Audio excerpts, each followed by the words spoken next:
Umaga po, Sir Red, at welcome po sa Balitang Kongreso dito sa DWRB.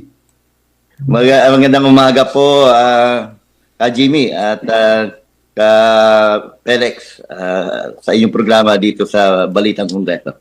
Oo, at actually kami ho'y nangaabala sa inyo dahil gusto nga namin kayong tanungin, umuugong kasi yung pangalan nyo na dito sa papalapit na, anong tawag ito, special election. O may kaugnayan sa paghirang ng papalit na kinatawan sa ikalawang distrito po ng Antipolo. Kukumustahin na lang po namin kayo. Sino, bago po siguro yon, kayo ho ba talaga planong mag-aspire dito po sa nalalapit na special election na ito? Tayo po ay talagang susubok at handa na pong lumaban para dito sa ikalawang distrito sa Kongreso sa Antipolo. Oh, pero bago ho yun siguro sino ho ba si Red Llaga? Para ho sa kaalaman ng ating mga kababayan na nanonood at nakikinig ngayon. Maganda pong umaga lahat sa ating mga kababayan. Sa lahat na nakikinig ng Balitang Kongreso at sa lahat na nanood. Si Red Llaga po ay isa pong Pilipino, of course, dahil ito ay tayo ay Pilipino, ano po, at family man, at nagyusyante po na pinalad dahil sa pagsusumikap at gayon din ay tayo ay pinalad na magkaroon ng sariling negosyo na hanggang sa ngayon po ay ating pinatatakbo. Si Red Llaga po ay pamilyado, ano po, meron po tayong pamilya, meron po akong 4 na anak at isang asawa. At si Red Llaga po ay tubong Batangas, pero dito na po tayo halos namuhay sa lungsod ng Antipolo. At si Red Llaga po, of course, tayo po ay naniniwala sa ating Panginoong Mailikha at tayo po ay makabayan at minamahal natin ang ating mga kababayan. So, ilan taon na kayo ngayon, Sir Red? Tayo po ay 54 years old po ngayon. Kala ko mga 40 pa lang Oo nga, bata Kasi yung baby face. Nakakadaya po ba yung ating itsura? 24 na po tayo ngayon. At nung nakaraang taon po, tayo ay nag-54 noong November 23. Hindi to. Pero yung isa sa dahilan. Bakit po nais ninyong pasukin yung magulong mundo ng politika? Sabi nga po, lagi may sabi, magulo ang mundo ng politika, pero tingin ko ay hindi naman. Dahil lahat po tayo, ay dahil ating sistema ng gobyerno ay may mga leaders, naniwala ako na pagka tayo ay pumasok sa isang pagiging lingkod bayan, hindi po ito magulo, kundi isa po sa ating layunin ay ang isaayos, yung maibigay ang tunay na tungkulin ng isang pagiging lingkod bayan. Narito po tayo para maging bahagi ng transformation, ayusan, kagandahan ng ating mga nasasakupan. At ang politika naman po, naniniwala po tayo na kapag ka po may leadership, may politika, at ito po naman ay dapat nating isipin na isang pamamaraan para pangunahan ang mga mamamayan dahil po tayo ay tinatawag na kinatawan. Kaya ako na itanong yun kasi may kasabihan Sabi niya, pag galit ka sa isang tao, ilaban mo sa politika para makabawi ka. Pero Sir Red, mayroon din akong tanong. Sa kabila ho ng isang pagiging matagumpay ninyo na negosyante, ano ang pumasok sa isip ninyo na bakit pinapasok nyo pa itong politika? Dahil ano ho ba ang nag-udyok sa inyo Kasi wala na kayong problema eh. Actually, pwede ho kayong maglingkod sa mga kababayan natin dyan sa inyong lugar. Kahit na wala ho kayo sa politika. Kasi isa kayong matagumpay na negosyante. Ano pa ho yung naisip ninyo na parang tingin nyo kulang sa sarili ninyo para makatulong sa ating mga kababayan, particular dyan sa inyong distrito o sa inyong lugar? Bagamat po tayo pinalad ng ating magandang kalagayan, yung ating kabuhayan, sabi ko hindi pwedeng mag-stop eh.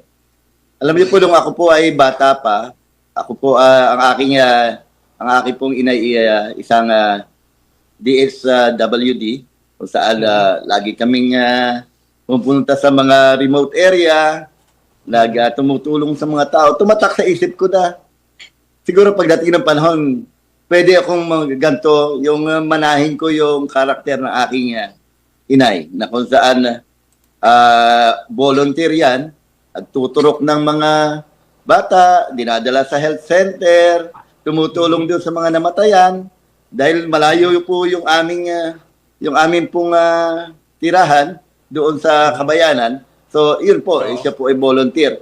At sabi ko, siguro someday, kapag dumating ang panahon, ay gusto ko rin magawa yun. Dahil ang sarap po ng pakiramdam, ang saya po ng pakiramdam ng nakikita ko sa aking magulang na siya ay nakakatulong. At ngayon naman po na ako po ay pinagpala ng Diyos kasama aking buong pamilya, ay inisip ko na ito na ang panahon para magbalik tayo ng pasasalamat. Una sa Diyos at pangalawa doon sa mga taong naging kasama din naman natin nung tayo ay kasagsagan pa na nagsusumikap, nag-uumpisa sa hanap buhay. At ito sino ito? Yung mga mamamayan. Dahil kung wala po yung mga mamamayan, ay hindi naman po tayo magiging matagumpay sa ating ginagawa. Ang hanap buhay po natin, ang negosyo po natin. Katuwang po natin dyan ang mga mamamayan. Dahil po, isa po kami sa mga tumutulong at nagpo-provide ng mga quality and at saka mga mabababang presyo ng pharmaceutical. Sabi ko, nasa health services po kami. Since naman tayo ay pinagpala at tayo ay nakakaluwag na, isa po doon, sabi ko, ang sarap tumulong sa ating mga kababayan. No po? Pero hindi naman po lahat ng tumutulong ay yung talagang meron na. Ano po? Kung talaga tayo dito ay tinawag, lahat naman talaga tayo nakakatulong. Pero ngayon po na, sabi ko nga, okay na naman ang ating pamilya, ang ating negosyo, ang ating hanap buhay. Opo, yung kumpanya stable na, ay mas iniisip ko po ngayon, magbalik po ng pasasalamat una sa Panginoon at sa taong bayan. At kung ano pa ang ating pwedeng gawin, itulong, at serbisyong maibigay sa ating mga kababayan. Dahil yan naman po ang ating nais. Pagdating ng panahon, lalo-lalo na po sa panahon ngayon na ako ay pwede na, available na, at prepare na para tayo ay maglingkod. Parang, kumbaga, Sir Red, no? Parang talagang kayo nananalaytay sa dugo ninyo yung paglilingkod para sa ating mga kababayan dahil minanan ninyo sa magulang ninyo. Yun na nga po. Lagi pong naisip ng aking mga magulang no, na ang pagtulong sa kapwa, yan ang pinaka magandang gagawin natin sa ating habang tayo nabubuhay. Dahil isa po sa ating ginagawa ngayon ay sabi ko, hindi po ako nangangampanya. Hindi po rin ako pumarito para magpakilala. Ngayon po, bawat tayo nakipag-usap, ako po ay humahanap ng kaibigan. Dahil ang kaibigan po, long-term po ang ating samahan. Dahil naniniwala ko po ang isang pagiging lingkod bayan, yan po ay merong simula at meron din katapusan. Pero ang pagiging may kaibigan ka, nagkaroon ka ng kaibigan, ito po ay napakahabang samahan at hindi po matatawaran ng panahon, salapi o anumang bagay, hindi po yan kayang bayaran. Kaya lang kasama Jimmy. Kasama Jimmy, Sir Red. Hindi ba kayo kinakabahan dito sa kung sakali? Kasi ako nakikita ko yung pagpupursigin ninyo. Pero hindi ba kayo kinakabahan na sakalit manalo? Kasi yung inyong distrito na gustong katawanin, bagamat nasa isang lungsod ay bat-bato ng problema. Katulad na lamang ho yan. Marami dun sa mga sitio na sakop ng inyong distrito, kung sakali, ang daming problema pagdating dun sa mga access road, sa problema ng paninirahan, at iba pang kapo sa social services. So, hindi ba kayo kinakabahan doon sa pwedeng kaharapin nyo? Sabi ko nga po dito, Kuya Pelek, at Kuya Jimmy, yung gatong uri ng haharapin natin ay handa na tayo na para sila ay paglingkuran yung mga nangyayari ngayon, yung kakulangan sa pagsasaayos ng lansangan, partikular na yung mga farm to market road o yung paggagawa nito mga natin, lubak-lubak na kalsada dito sa lalo na dito sa party ng Antipolo sa Ikalawang Distrito, diyan sa Barangay San Jose, sa Barangay Saroque, at hindi lang 'yon, marami pang lugar. Lahat naman 'to gusto natin eh. Lahat ng mamamayan gusto ng kaayusan, maging maayos yung kanilang dadaanan, yung kalsada na kanilang lalakaran, hindi putik-putik, hindi lubak-lubak, at hindi nakakatakot. So, lahat po yan ay ninanais, pinapangarap ng mga mamamayan. At naniniwala ako na ito ay makakatulong, lalong-lalo na doon sa mabilis na access natin para pumunta sa ating mga pupuntahan. Kung tayo nagtatrabaho, tayo ay mapupunta sa opisina, sa paaralan, mga estudyante, yung ating mga iba't ibang uri ng manggagawa. Pinakamahalaga po yung mabilis na access road. Yun to yung kalsada. At nakita ko po sa ating pag-ikot at pakipanayam din sa mga kababayan natin, ito na yung hiling nila. Yung maiayos yung kanilang mga kalsada na lubak-lubak na napakatagal ng panahon na siguro ay hindi na priority. Bagamat meron mga konti, pero putol-putol eh. At yung iba talaga namang dekada na hindi sila nasisemento. Yung tungkol naman po sa pabahay, pangarap po ng mga Antipoleños ang isang maayos at dissenting pabahay. Ano po yung disente? Yung pagdating ng panahon, tumatanda na tayo, no? May pamana natin sa ating mga anak, sa mga kapwa-apuhan. Dahil ang simple lang naman ang kasiyahan ng mga Antipoleños. Yung mai-prepare ang kanyang pamilya at pagkatapos ng panahon ay masaya na sila dahil meron silang sariling bahay na talagang kanila at hindi sila may istorbo pagdating ng panahon. Marami pong mga informal settler dito na nangangarap na pagdating ng panahon ay yung kanilang tinitirikan. Bagamat nangangamba, dahil sabi ko nga, informal settler, ay pinapangarap nila na pagdating ng panahon, maging kanila yung kanilang mga tinitiran. At yun po ang ating iniisip, yung kalagayan na yun. Si Redlaga po, bagamat secure, meron na tayong sariling tahanan, pero hindi po masaya eh. Habang nakikita natin yung ating mga kababayan na naghihirap, na nag-iisip kung paano maging kanila yung mga sarili nilang tinitirikan hanggang sa kasalukuyan, nangungupahan, nagsisiksikan, at walang kasiguraduhan dahil naninirahan sa isang pribadong lupa na may nagmamay-ari.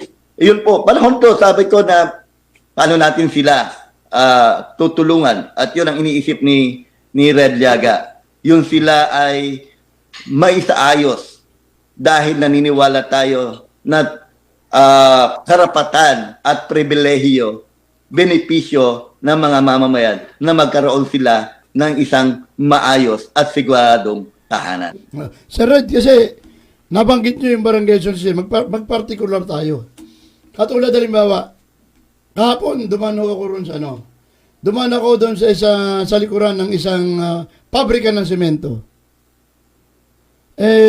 Nakakagulat lang na likuran ng pabrika ng semento pero hindi masemento yung kalsada. Napakahirap daanan, tubigan yung gitna, laki ng mga lubak, naturing ang pabrika ng semento eh. Kaya lang may napansin ako ron eh.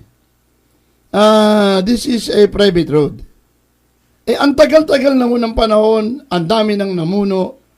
Kung sakasakalit kayo, ano yung naiisip yung pwedeng gawin sa napakatagal ng problema na yan? In particular, doon po sa likuran ng pabrika ng semento na sira-sira at hindi masemento yung kalsada. Tatawid lang ng pader eh. Andun na yung semento tapos hindi masemento, ang tagal ng panahon. Alam niyo po, Kuya Jimmy, maging tayo nagtataka bakit sa tagal ng panahon hindi pa rin ito nasisimento. Sabi nga natin, katabi na ng factory ng simento, hanggang ngayon hindi pa nasisimento. Siguro may kakulangan. At ayun na ang dapat alamin, una-una, dahil private road, ay mayroon nagmamay-ari nito. Sa ating gagawin, ay una, aalamin natin kung sino ang nagmamay-ari ng property na ito na kung saan ay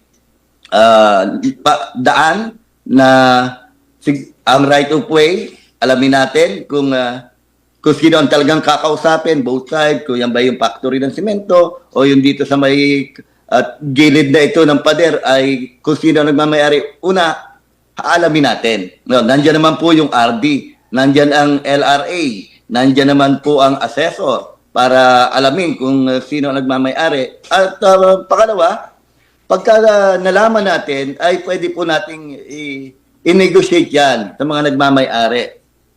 Kung sila po ay nasa ibang bansa o iba-iba ang dahilan kung bakit yan ay nandyan. At sabihin na natin, yung iba po dito ay tinitirahan na po ng informal settler. At yung parte pong yon na gusto nating kalsada na kung kaya siguro lubak-lubak ay dahil nga may issue. Ano po? May issue yung right of way ay ini-negotiate po natin. Kasama po dito yung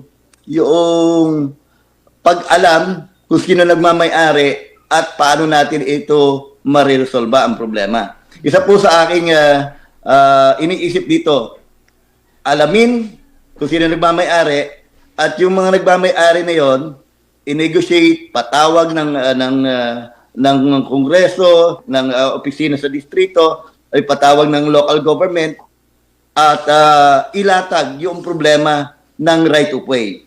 Para sa gayon po, yung lubak-lubak po na yan na kalsada na nagpapahirap sa ating mga kababayan dito sa Barangay San Jose. Diyan, especially po yan. Yan po yan yung parte ng Sampalucan, Main Gate, hanggang Quarry. Yan po yung lugar na yan.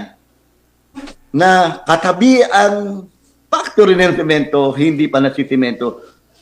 Yan po ay re-resolvahin natin, susolusyonan natin sa panahon po tayo ay pinalad na maupo bilang congressman. Hindi na po tayo magdadalawang isip pa dahil ito'y pangangailangan ng taong bayan na kung saan ang hirap kapag kayo papasok sa eskwela, papasok sa trabaho, lahat po yan sa gabal sa ating gusto na magiging maayos na kalsada.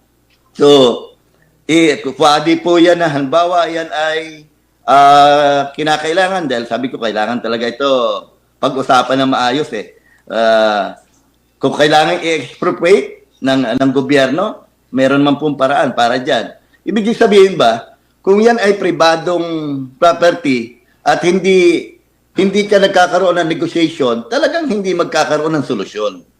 Sabi nga natin, lagi tayong mga Pilipino, lagi tayong may kasabihan. Kung gusto, may paraan. At kung ayaw, napakaraming dahilan. Si Red Llaga po, ang gusto po lagi ay solusyon. Para maging mas mabilis ang serbisyo, maging happy naman yung mga mamamayan. Wala pong may gusto na ang kanyang dinadaanan ay laging lubak-lubak. Pag may emergency po dito, sigurado, sa halip na maging mabilis, makarating agad sa bayan, sa pupuntahan o saan man pagdadalhan yan, sagabal pa itong kalsadang ito. Plano po natin talaga dyan na yan po ay sementohin yung dekadang mga lubak-lubak na yan na kalsada dito sa ikalawang distrito ng Antipolo. Kumpleto naman po ang budget ng gobyerno dyan. Siguro talagang dapat lang dyan political will na gawin yung talagang tinasabing seryoso. Seryoso doon sa ginagawa natin na paglilingkod. Hindi po yung pagkatapos lamang natin na sabihin sa entablado, sabihin sa mga tao, nakalimutan na yung pangako, nakalimutan na yung responsibilidad, nakalimutan na yung gagawin, yung mga bagay na ito na kung saan bakit tayo tinangkilik, pinagkatiwalaan ng taong bayan. Mahalaga po sa atin yun. Yung tinatawag na integrity, palabra di honor, yun po ay inaasahan ng bayan. Si Radyaga po ay gagawin ang lahat ng bagay para yung mga bagay na yan na ninanais, pinapangarap, hinihiling ng taong bayan, ay yan po ay magkaroon ng katuparan. At hindi naman po tayo nagmamalaki. Kailangan po talaga kumilos, gumawa, pag-aralan kung paano gagawin at paano susolusyonan yung magantong uri ng problema ng ating mga kababayan, ng ating nasasakupan, lalo na ang ikalawang distrito ng Antipolo. Hindi lamang po yan sa solid cement. Sabi ko nga, factory ng semento, pero lubak-lubak ang kalsada. Masakit siya sa damdamin ko. Lalo sa damdamin ng mga nakatira doon.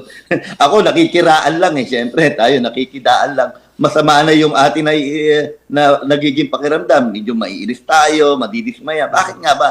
Pero lalo na po ang kalagayan ng ating mga kababayan doon. Mas sila na nakakaranas nun, apektado nun, siyempre po, araw-araw po nilang dinadaanan yan. Dilema yan sa kanilang buhay.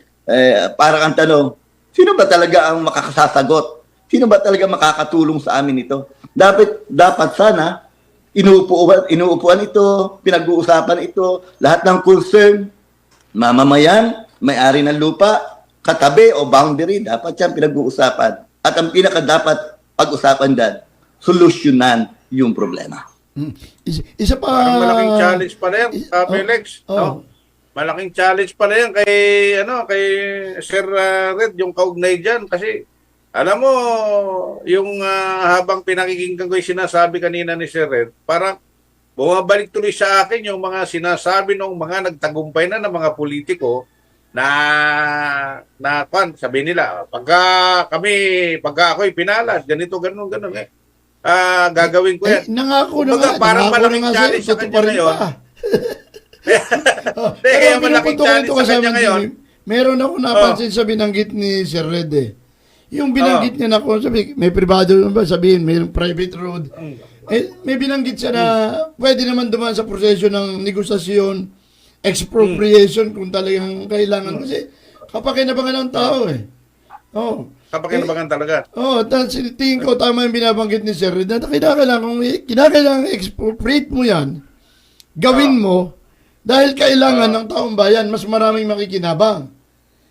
Ang problema kung halimbawa, may mga nakaupo na negosasyon na hindi ginagawa yun, hindi pag-alam sa may-ari hindi ginawa, paano mo masusolusyonan ng problema? Katulad halimbawa, nakaupo ka, pabrika ng semento, hindi naman po pwedeng sulatan man lang yung may-ari yung nangangasiwa sa pabrika. Baka naman gusto nyo yung tapon yung semento, tapon nyo dito sa kalsada na to. O di na semento, parang tapon na semento lang.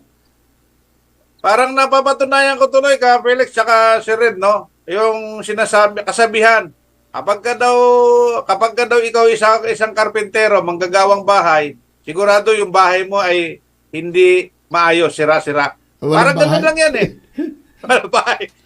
Katabi mo na yung pabrika ng semento, andyan yung lubak-lubak, bakit hindi magawa ng paraan? Yan sinasabi niya kami, doon yun lang itapon yung mga binanggit mo na lang din yung pabrika ng semento. Gusto kong batiin ng magandang umaga. Si Ka Ariel Ison, ang Community Relation Officer ng Solid Cement. Ano ho bang ginagawa nyo? Hindi nyo ba nakikita yung likuran ng pabrika nyo? Meron kayong tinatawag na Social Development Program.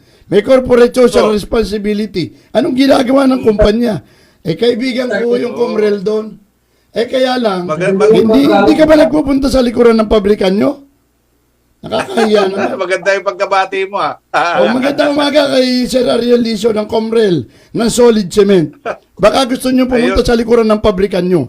Nakakahiya ho, Baka hindi naman nakakaawa siya yung nasa likuran nararaan nyo. doon. Ay, nako. Baka hindi naman siya dumadaan doon. Ay, kasi, buti, hindi nabali yung mulyo ng sasakyan ko kahapon doon. Patay tayo dyan. Ay, pero sa lahat isa pa, doon ho sa problema ng paninirahan, meron tayong tinatawag na Republic Act 7279. Sakali po at kayo pala rin na maupo sa Kongreso, ano yung naiisip nyo na gawin para doon ho sa batas na yun? May gusto ba kayong amyendahan yan para ma-implementang maayos? Kasi ang problema ho ng mga distrito, nakakatawa ninyo kung sakali, ang laki ng problema sa paninirahan. At ang karamihan sa kanila, informal settler, katulad halimbawa, sa Kupang, hanggang ngayon, walang maayos na sitwasyon kung anong sistema ng paninirahan nila doon. Meron bang kailangan galawin doon sa Urban Development Housing Act? O meron pa kayong naiisip na batas para may angkop doon sa ganong kalalagayan? Ito po yung sinasabi nga natin na kasalukuyang problema ng ating mga informal settler. Yung walang kasiguraduhan, yung kanilang paninirahan. Lagi na yung may kaba. Kailan kaya kami baka madedemolish, siyempre. At yung aming tirahan, kailan kaya naman magiging amin. Ang trabaho po ng Kongreso ay magpasa ng mga panukalang batas na lalo-lalo na meron na naman natin na existing na batas para dito sa urban development, sa mga informal settler, sa community development para dito sa mga pabahay, murang pabahay, affordable na pabahay para sa mga Pilipino. Dahil ang trabaho po ng Kongreso ay magsulong ng batas, yan po ang benepisyo niyan, hindi lang ang distrito, kundi buong Pilipinas. So, i-reinforce natin kapag itong batas na ito na existing na ay yung pag-execute nito sa mga local government. Mahalaga po yun eh. Kasi sila po yung executive body para ito ay isa katuparan dahil ang trabaho ng isang congressman ay legislative. Pagsulong ng batas at ang trabaho naman po ng mga local ay ipatupad. Mahalaga ang pagtutulungan ng dalawang ahensya, ang Congress at ang local government. Dito sa pag-resolve noong problema sa mga sa mga mamamayan na walang sariling tahanan. Yung private property po, talagang kung yan ay tutuusin, yan po ay pinagsumikapan, dugo at pawis ng mga nagmamay-ari yang kung paano nila nabili, paano man yan. Hindi natin yun ipinagsasawalang bahala. O ibig sabihin, parte po yun dahil sila po ay nagbabayad din ng buwis. Ang sabi ko rito, tayo ay makipagtulungan bilang isang magiging kinatuan sa Kongreso. Makipagtulungan tayo dun sa LGU. At kausapin itong mga mamamayan, ano ang mga option na gusto ninyo. Kailangan ilatag. Kasama ang Kongreso, kasama ang local government, ilatag natin. Meron po dyan ng mga programa, kagaya ng CNP program, Community Mortgage Program, na kung saan yung pong nagmamay-ari ng lupa, ibebenta po o kanyang ibebenta dito sa city government. Yung city government naman, siya naman yung mag-a-award sa mga tao by means of huhulugan ng ilang taon, 25 years o 30 years, sa mababang presyo. Para naman yung ating mga kababayan na may kahit papaano ay maluwag sa kanilang kalooban na hindi naman nabibigyan na magbayad. Iyon po isa sa mga ano po yun? Donation. Pwede namang i-donate yan eh. At kung talagang yung may-ari, sa tagal niya ng panahon, although na napamahal na sa kanya yung kanyang property, niniwala ako dyan. Dahil sa pagsumikap, yung mga taong bayan na yan, may-ari ng mga private property yan, ay napamahal sa kanya, pero dahil nga ngayon ay occupado na ng mga informal settler, i-negotiate agad para hindi lumala yung problema. Sa halip na lumala ang problema, dapat solusyon agad. Mag-join ang Congress, ang distrito at ang local government, pag-usapan, ipatawag yung may-ari, kung kaya sino yung kanilang mga representative, kung yan ay nasa abroad, usually po yung iba nasa abroad, kung kaya investment lamang yan, na pinatatagal, gusto na kahit pa paano, lumaki yung presyo ng lupa. Ano po, kaya nga nag-invest, gusto kahit pa paano, pagdating ng panahon, mayroong tinatawag na yung pagdating ng panahon ay meron silang pwedeng ipamana sa kanilang mga pamilya. Pero ito pong mga investor na ito, na kung saan naniniwala ako, dahil since na marami ng informal settler, pag po yan ang negotiate mo, mabigyan ng maayos na solusyon, ano po, kumbaga win-win solution po yan eh. Both sides. Informal settler, nagmamay-ari ng lupa, pribadong lupa, dapat pag-usapan. Ano? Dapat mamagitan na ang gobyerno. Hindi mamagitan, halimbawa, hindi ko naman yung ibang tao na wala namang kakayanan para mamagitan dito. Kaya nandito yung OSDO, yung Urban Development, para mamagitan, ang Congress, ang city government, yung mga ahensya, tapos pag-usapan sa mga mamamayan, ano ang madali para sa inyo? CNP program, o kaya idaan natin yan sa NHA, kung yan ay nandun na sa pasok na doon sa requirements ng NHA, yung laki ng lupain, ano po, at sa dami po ng naninirahan. Kailangan po alamin yon. Naniwala ako na ang bawat Pilipino ay merong magandang kalooban sa kanyang kapwa. Diyan po believe tayo sa mga Pilipino, maganda ang kalooban sa kanyang kapwa. Ano po mga ibig sabihin to? Bagamat sa isang private owner, o ito pong may-ari ng lupa, pribado ito, naniniwala ako na siya ay merong damdamin, pagmamahal sa mga taong nandun. Ang kakulangan na natin nakikita, hindi po ito nane-negotiate ng maayos. Sa panahon tayo ay maging congressman ng 2nd District ng Antipolo. Yung mga bagay pong ito, bagamat ang tungkulin ay maging bahagi sa national na hearing o paggawa ng batas, yung distrito pong ito na nangangailangan ng programa sa pabahay, tututukan natin ito. Bibigyan natin ito ng magandang programa at kaayusan. Dahil sabi ko nga, walang gusto na maging squatter sa sariling bayan. Pasensya na doon sa ating mga dahil ayaw kong banggitin yung ganung word, squatter. Sir Red, yung binabanggit nyo, national relevance ho yun eh. Oo, national relevance. Actually, hindi lang ang Antipolo may problema. So, natumbok nyo. Hindi lang Antipolo may problema nun. Tumbok na tumbok at siguro dun sa mga nakaupo ngayon, sana magsilbing eye-opener din itong binabanggit ni Sir Red. Kasi, tila, yun din ang nakaligtaan ng iba. Na mayroong parehong problema. Pero, klaro yung direksyon na pinaplano ni Sir Red kung sakali. Medyo kasama Jim, buti, hindi ako tig-Antipolo, pero kung tig-Antipolo ako, baka boboto ako sa umaga, boboto pa ako sa hapon. Yung pangalawang boto mo, kailangan pasok pa rin doon sa oras. Hindi, totoo. Alam mo, yung bihira yung mga ganong tao. Pero ang sinasabi ko nga kanina, Felix, malaking hamon talaga ito. Kasi marami ng mga politiko na nagsasabi nito, ang binabanggit ni Sir Red yan, political will eh. Oo, pagka wala ka kasing political will, hindi mo mai-implementa. Kahit na ikay iniluklok na ng mga kababayan mo dyan, kapag ka ikay walang political will, ay wala, masasayang lang din yung, matutulad ka lang din doon sa mga dating nakaupo. Kaya ito yung malaking hamon sa kanya ngayon. Kaya sabi ko nga, Ang ganda ng mga sinasabi ni Sir Red. Hindi, tsaka may nakita kong advantage sa kanya eh. Mm, May nakita akong advantage sa kanya. Yung hinalimbawa ko lang na kalsada kanina eh. Oo. Ibig sabihin talagang nag-iikot. Oo, talagang Oo. gumagala. Alam niya yung mga sulok-sulok eh. magala. Alam niya yung sitwasyon dun sa mga sulok. Ayun, Kabisado importante niya. sa lahat.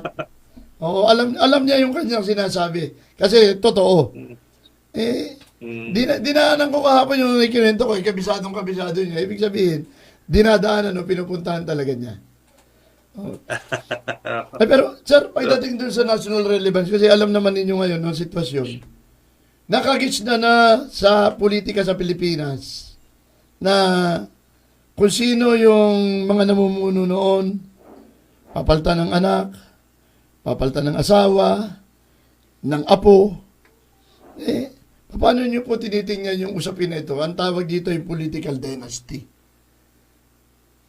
Paano nyo tinitingnan dito? Anong plano nyo if ever na ganito? Pabor ba kayo na mawala o ipagpatuloy yung political dynasty?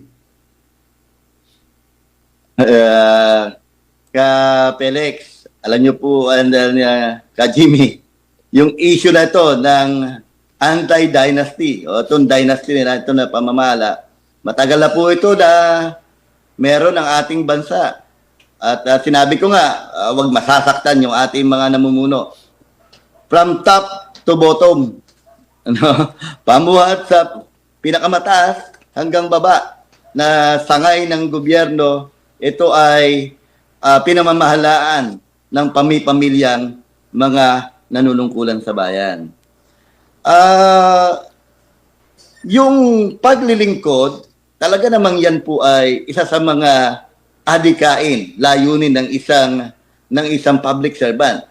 Walang walang question yan dahil iyan yung kumbaga sa yun yung ating pressure yung nagbibigay ng inspirasyon Paano maglingkod?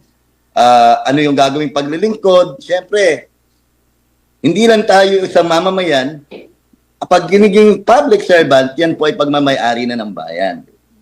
Yung sinasabi ko po na yung bakit ko isusulong o re-reinforce yung dati ng mga panukalang batas dito sa anti-dynasty law, nakikita natin na sa halip ng nagiging tama, nagiging parehas yung paglilingkod, ay mas nagkakaroon po ng tinatawag na cover up, kabuhatan, yung pasensya na, kabuhatan at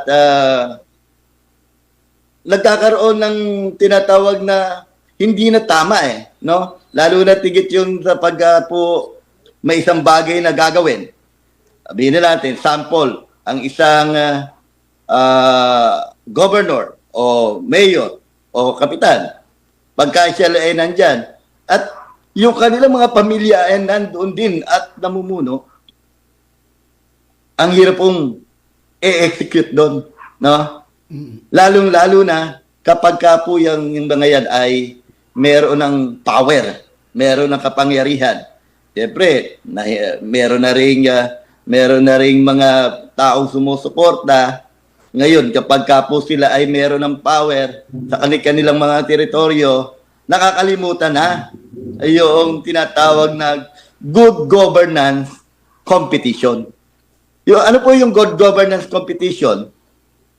Dahil po sa good governance competition, dito po sa tinatawag na kulang sa good governance competition, nasasacrifice po yung mga tao.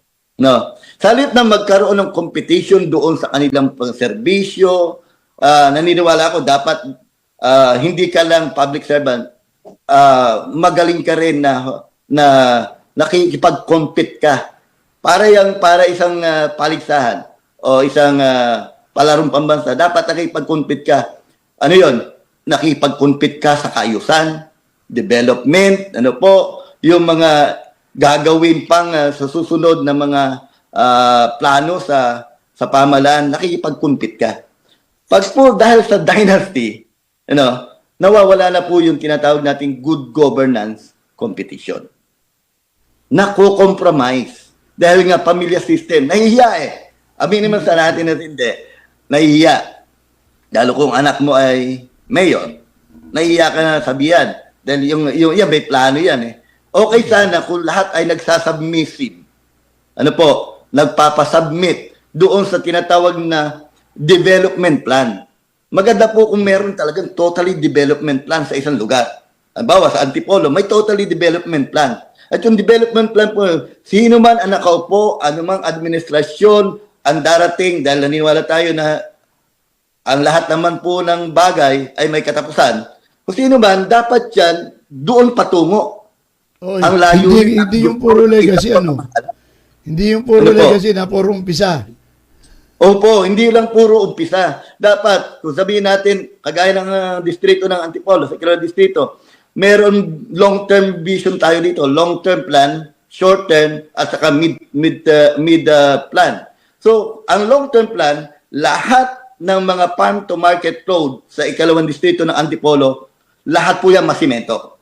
Kasi kailangan po ang development. Lahat po ay programa na para magkaroon ng trabaho. Ano po? Yan, lang mga long-term plan yan. Paano magkakaroon ng trabaho? Siyempre, you invite investor na magkakaroon ng tiwala dito sa Antipolo para mamuhunan, maglagak ng kanilang investment at sa ganoon magkaroon ng maraming trabaho. That's a long-term plan. Kasi pag may negosyo, may trabaho. Ano po 'yon? Yung mga pagsasaayos po ng lugar. So kailangan lagi lahat yan advance ang isipan. Health services. Kailangan meron ng tayong malaking hospital dahil pagdami ng tao, pagdami ng problema, pagdami ng pangangailangan sa health. Kaya yung hospital po, plano natin talaga dyan, magkaroon na ng DOH hospital ang Antipolo, tertiary hospital. Galing dapat ang pondo sa national government, i-endorse yan ng Kongreso, palagyan, budget insertion, ano po, para magkapondo, at planuhin na kung gaano kalaki at mga moderno ang facility dapat ng DOH Hospital. Dahil sabi ko, hindi naman lang ang makikinabang dito yung taga-Antipolo, makikinabang dito buong Rizal. Dahil kung inyo pong, sa pagkakaalamin po natin, for your information po sa ating mga nakikinig, wala pong malaking tertiary DOH hospital sa Rizal. Wala Particular pala. sa Antipolo. Ano yung sa ano? Yung nasa Antipolo pala, katulad yan, provincial annex yun, ano yun? Parang, anong termino yung ginamit doon? Yung hospital Hospital system, sa Rizal, system. hindi pala sa DOH? Hindi po yan DOH. Yan po ay deputized by provincial government. Yan po yung hospital system. Bagamat meron, nagpapasalamat tayo, pero hindi po sasapat. Ang ating pong panukala dito at talaga na minimiti ito ng lahat, hindi lamang ni Red Llaga, kundi ng lahat ng mamamayan ng Antipolo, magkaroon ng malaking DOH hospital. 1 milyong mahigit ang populasyon ng Antipolo. At po kayo nagkasabay-sabay, nagkaroon ng problema sa sakit o kaya pandemya, kagaya na nangyari noong pandemic. O mga tumindi yung mga virus, ano po, yung mga nangyayari nating iba-iba uri ng sakit. Sa halip na dalhin natin doon sa mga karatig lugar, kagaya ng Marikina, yung Amang Rodriguez, yung Quirino Memorial Medical Center, dyan po sa Quezon City, dyan po sa Rizal Medical Center, dyan po sa Pasig, malayo po yun sa aming lugar, dito po sa Antipolo. At dyan po ay kailangan mo pang gumugol ng panahon para dalhin ang pasyente. Opo, nakakatulong naman yung Antipolo hospital system. Dahil sabi ko nga, kung immediately, pwede mong dalhin dyan agad. Pero yung pong tinatawag natin mga espesyalista, yung mga malulubhang karamdaman, paano na ito? Ay hindi po naman natin agad, hindi naman natin ipinapanalangin na ang dapat pumunta lang doon sa ospital hindi yung mga ospital hindi grabe. Paano kung grabe? Yung kanilang kalagayan. Kasi Na dapat kadalasan, immediately kadalasan Opo. Amang Rodriguez pa tinatakbo yan, oh. ang nakakaano nga po nito ka Jimmy, syempre, Ka Pelex, yung yung gugugulin mong oras, no? Oh, Ang ginagawa mo na, ginagawa po, ito po yung kasalukuyang nangyayari sa mga taga-Antipolo. Ano po? Taga-Antipolo na po. Dadalhin sa clinic, ano po, o kaya sa health center, iba, sasabihin ng health center, inom muna kayo ng pansamantalang gamot. Re-resetahan dyan, kung meron dyan doktor, re-resetahan. So, OPD ang, outpatient, ang sistema. So, etong si mamamayan, iinumin niya yan. Pagkatapos, babalik ulit yung sakit. Siyempre, next dyan, papalaboratory yan. Next dyan, dahil matindi na pala yung nakita ng sakit doon sa laboratory, dadalhin na sa hospital yan. Kailangan mo ng specialist ng doktor, kailangan mo ng magandang facility ng hospital. At doon po sa ganung paulit-ulit, nagiging mas hirap po ang mamamayan sa sistema yun. Unlike po na meron tayong malaking hospital, tertiary hospital, bukod sa public hospital yan. At sigurado namang libre yan. Dahil doon po sa ating na kailangan, ang isang pasyente, pag lumabas yan, wala na yung babayaran. No billing. Dahil yung pamahalaan national po natin, pamahalaan natin ng national ay, sabi nga, yung PhilHealth ay ginagaranti na no billing. Ano po? Kailangan po yun na matugunan natin. Yung mga mamamayan na yan, na hirap na hindi alam kung saan itatakbo yung kanilang mga pamilya, kanyang kamag-anak o sino mang kaibigan, pagdating po sa emergency at pa-hospital, magastos po magkasakit. Bukod doon, mahirap po ang karamdaman ng isang may sakit. Alam natin, hindi magiging productive yan. Kaya ang inisip natin dito, na bigyan niya ng talagang tunay na solusyon at pansin. Hindi ito issue, kundi pangangailangan. Magkaiba po yung issue eh. Ang issue, madaling mawala. Pero yung pangangailangan na long-term na pangangailangan na dapat solusyonan, ihanda para doon sa susunod na mangyayari ay hindi na mangyari, yun po ang ating iniisip at ating po yan na advokasya. Yung anti-dynasty po, na kung saan nakita natin dito ngayon, ang dami po ng mga naglalabasang mga isyo, yung problema sa flood control. Po? Sunod-sunod na katiwalian. Bakit sabi ko, hindi na yata natapos ang corruption sa gobyerno. Ano ba ang meron dyan? At bakit nagkakaroon ng sistema ito? Isa sa mga naisip ko ay yung dahil nga pamilya system ang nanunungkulan ay hindi na makontrol. Hindi na makontrol. Wag masasaktan sa akin ang iba pang mga nanunungkulan sa gobyerno. Ito pong nangyayari na ito na sistema ng corruption, nagkakaroon po ito ng syndicated corruption. Of course, kung ang anak mo ay senador, di ba?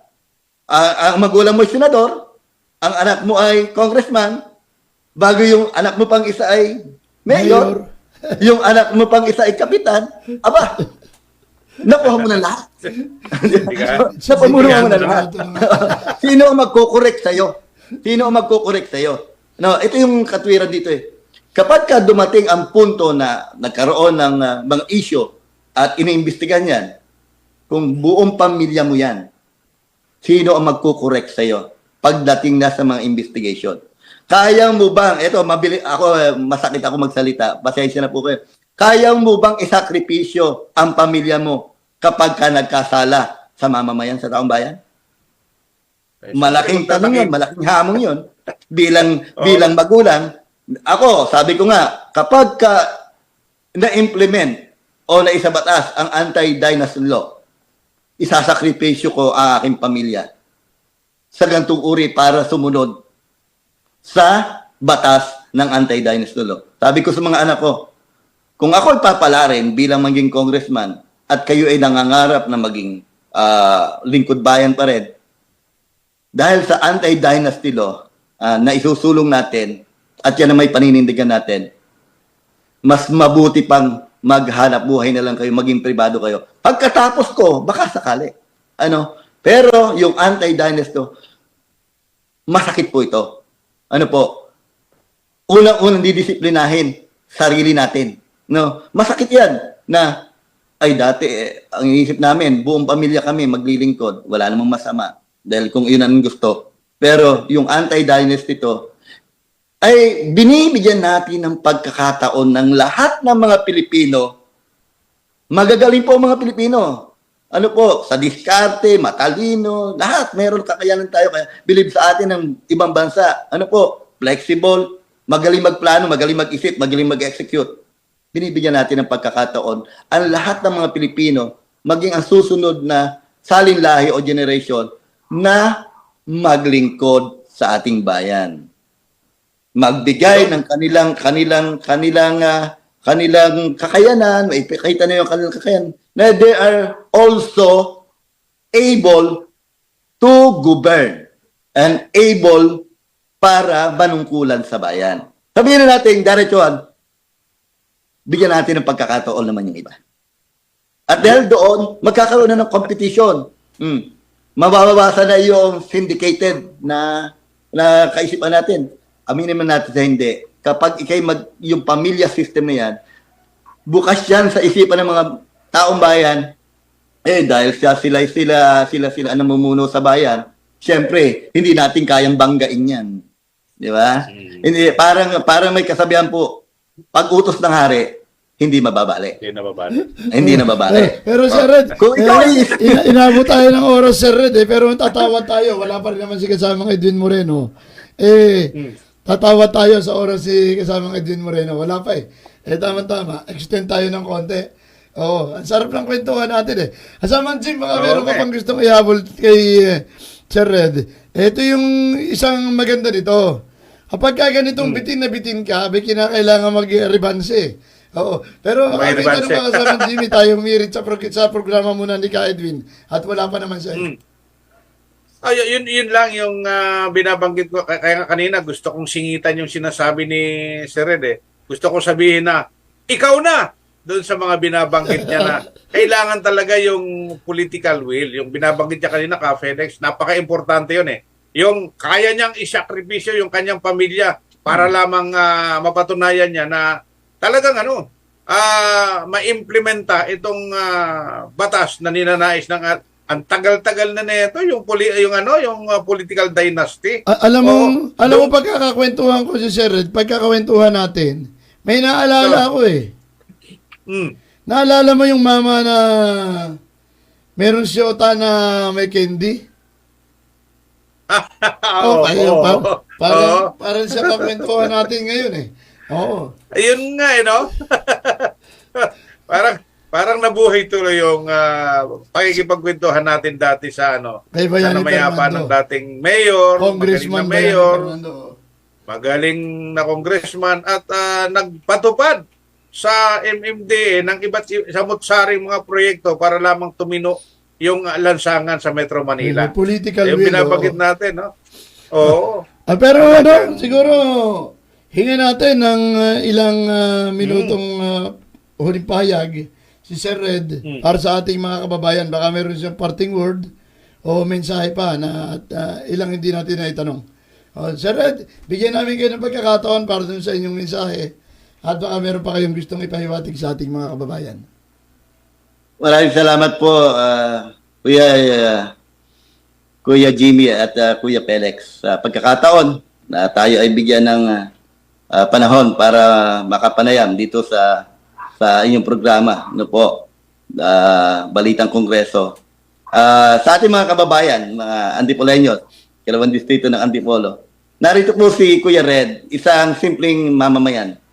Naranasan, kung ano yung nararanasan ninyo. Yung problema po sa pabahay, pangarap ko po na iyan po ay maging makatotohanan at maging katuparan. Tayo po ay magiging instrumento ng solusyon, hindi ng problema. Kaya nga po nandito ang inyong lingkod para ipaabot sa inyo yung ating mensahe. Simple lamang po ang ating gusto dito. Ang mailagay sa maayos ang lahat. Ang mga kalsada, kailangan may ayos na. masimento na yung lahat ng mga kalsada, mabigyan ng trabaho yung ating mga mamamayan. At yun din po, nakalimutan ko dito, Kuya Felix at Kuya Jimmy, yung sabihin na ipapanukala din natin na maging ang minimum wage po ng Antipolo ay maging kaparehas po ng Manila rate sa NCR para makatulong po doon sa ating mga kababayan na sila po ay nagtatrabaho, ay sabi nila hindi nagiging sapat yung kanilang sweldo at may kasama ng selos. Ano yun? Nagseselos po sila eh. Bakit, Kuya Red? Ano po ba ang difference ng nagtatrabaho sa lungsod, sa Maynila at nagtatrabaho sa Antipolo? Parehas naman po kami manggagawa. Ang bawa kami ay karpintero, kami ay security guard. Bakit po magkakaiba po yung minimum wage? Magsinlaki lang yung pala na ginagamit. Magsimbigat yung martilyo na ginagamit. Tama po kayo. Na parehas lang po sila nagpapala, no? Nagbubuhat ng simento, at nagtatrabaho. Sabi nga ng security guard po kahapon, ako makulit po ako, sabi ko, ano yun? Parehas po kami nagbubuwardya. Kaya yun po ang kanilang hinaing. Yun po ang kanilang naisin. Nakikiusap nila na maging ang minimum wage dito ay maging dapat kaparehas na po sa Manila rate. Sabi ko, isusulong natin yan.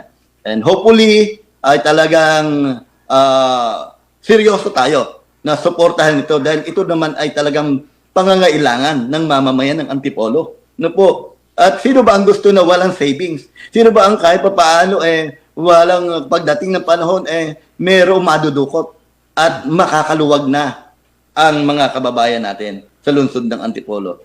Dahil provincial rate pa po tayo.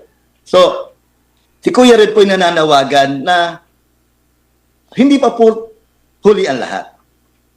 Hindi pa po huli ang lahat para sa ikalawang distrito ng Antipolo. Marahil kung hindi natin nakamtan noon at may kakulangan, nandito po tayo para magpuno at higitan pa yung kaya natin gawin sa ating distrito sa Antipolo. Nangangarap tayo dahil normal tayong mangarap na mapaganda ang ating lipunan. Dahil sa masayang lipunan, maayos na lipunan, ay ito po ay magandang mithiin ng lahat. Wala naman siguro may gusto na manatili tayo na iyon pa rin ang problema. Kagaya ng mga binanggit ko, magkaroon ng ospital, magkaroon masimento ang mga lubak-lubak na kalsada, magkaroon ng pamantasan ang lungsod ng Antipolo, magkaroon ng universidad, dahil lahat ito pangarap ng mga kabataan. At yung pangarap ng kabataan, dapat tayo ang nagsusulong para yan ay kanila makamtan. Yung magkaroon yung sila ay makapagtapos ng pag-aaral, dahil sabi nga natin, ang kabataan ang susunod na pag-asa ng bayan. Pero kung hindi sila natutulungan, kulang pa rin yung tulong para sila magiging pag-asa ng bayan. Magiging kabigatan na ang kabataan. Pero hindi natin alam. Opo. Yun yung mga dapat natin gawin. At yun ang ating isinasalang-alang bilang leader. Bagamat hindi pa po ako nagiging public servant, wala pang hindi pa ako kahit anong posisyon o kawani ng gobyerno dahil naging pribado tayo. Bilang mamamayan na nasaksihan ang talagang pangangailangan ng ating distrito, ng ating mga kababayan, hindi tayo pwedeng maging bulag. Hindi rin tayo maging pipi. Hindi rin tayo pwedeng maging bingis sa tunay na kalagayan. At ang kalagayan po, yan po ay ginagawan dapat ng plano para ito ay solusyonan. Sa mga kababayan ko dito sa ikalawang distrito ng Antipolo at buong Antipolo, mga boss, para sa inyo po, para sa ating lahat, ang ating pinaplano at pinapangarap. Gusto natin ng isang magandang paglilingkod. Isang tapat na paglilingkod. Good governance. Transparency. Na kung saan walang itinatago. Hindi i-cover yung mga bagay na alam natin na hindi mabuti at nakakalamang sa ating mga boss ng bayan. Sino to? Yung mga taong bayan. Yung pagiging transparent po sa pamamahala. Yan po isa sa ating gagawin. Bibigyan po natin lahat, iulat natin yung mga bagay, saan napunta ang pondo, magkano ang pondo, saan napunta ang gastos, anong proyekto, at ano pa yung gagawin proyekto, iulat po natin yan. Gusto po natin yan. Dahil sabi ko nga, pasensya na po, yung nga namang maliit na komunidad, may asosasyon doon, at sila ay nagbabayad ng kanilang tinatawag na monthly dues, yung mga member ng asosasyon, nagtatanong kung saan napunta yung pondo na kanilang monthly dues, saan nagastos. Ito po kayang 1 milyong mahigit na populasyon sa Antipolo ang hindi magtanong. At sila po talaga ay karapat-dapat na iulat ang lahat, pananalapi, proyekto, o maging kaganapan sa ating gobyerno o sa ating distrito. Si Red Llaga po ay magiging transparent, good governance sa ating gagawing pamamahala. Magiging bukas po sa mata ng publiko ang lahat, pananalapi, pondo, mga paggawaing ipinagawa at hindi pa napapagawa, lahat po yan, magiging bukas po yan. Yan po ang pamamahalang may katapatan. Sabi ko nga dito, serbisyo para sa bayan, tao muna. Ano po? At kaya ka Jimmy at ka Pelex, salamat po sa inyong programa na maibigay po natin to, masabi natin ito. Malaking tulong po ito para maipaliwanag natin, maipabot natin sa ating mga kababayan kung ano po yung malinis at magandang hangarin ni Red Llaga. Sa pamamagitan po ng inyong himpilan, ng inyong pong programa, naniniwala ako na ito'y makakarating. Maraming pong salamat. Mga kababayan ko sa Ikalawang Distrito ng Antipolo, may pag-asa pa tayo. Ano po? Yung mga pinapangarap natin ito, mangyayari po at mangyayari ito. Basta magtulungan tayo, magkaisa tayo, at pumili tayo. Hindi ko sinasabing ako agad dahil meron kayong karapatan para mamili.